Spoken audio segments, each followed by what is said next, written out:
This is just a picture of the nerves. So this is a 12th rib here. See that?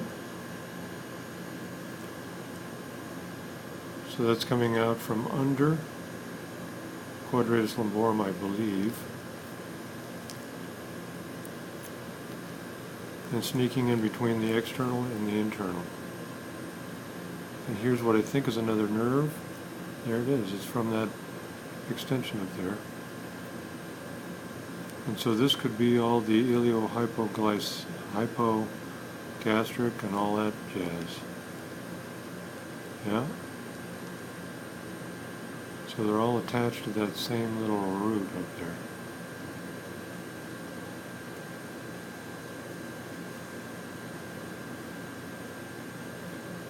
And I would just have to read again to figure out which one that was. But this is the external, this is the internal, and all these nerves are coming from basically what's called the subcostal area.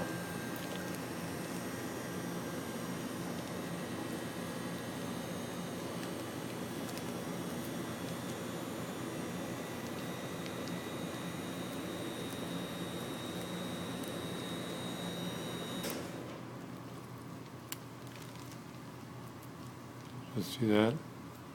This bundle right here, that's a nerve bundle, and it's coming from under the quadratus lumborum. Here's the rib. And so that is a good map for you. You would take a line and you draw this line straight down and you go, that's where my iliohypogastric or ilioinguinal is, based upon just this line. Boink, boink. I might even say, take this line, take this rib, and draw a line to the ASIS, and you might darn well have it. Interesting, because I've done this dissection from the other side, and this nerve here is actually kind of going up. Now here is a nerve down here, which might actually be a nerve. I'm not sure. Nope, wasn't a nerve. Anyways,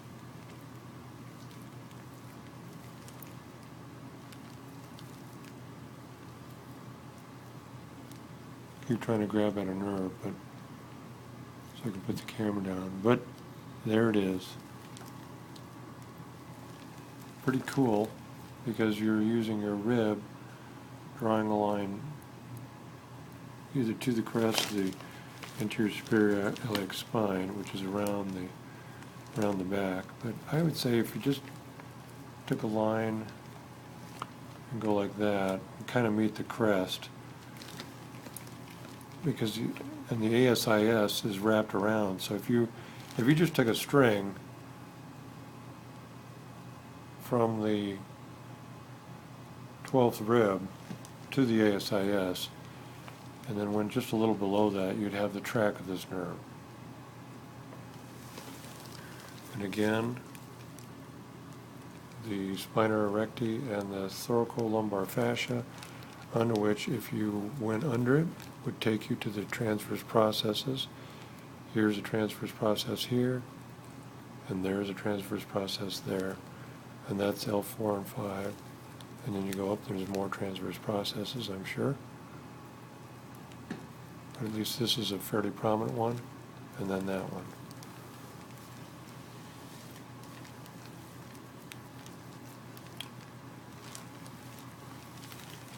So again, you got your lat, and your lat kind of melds into that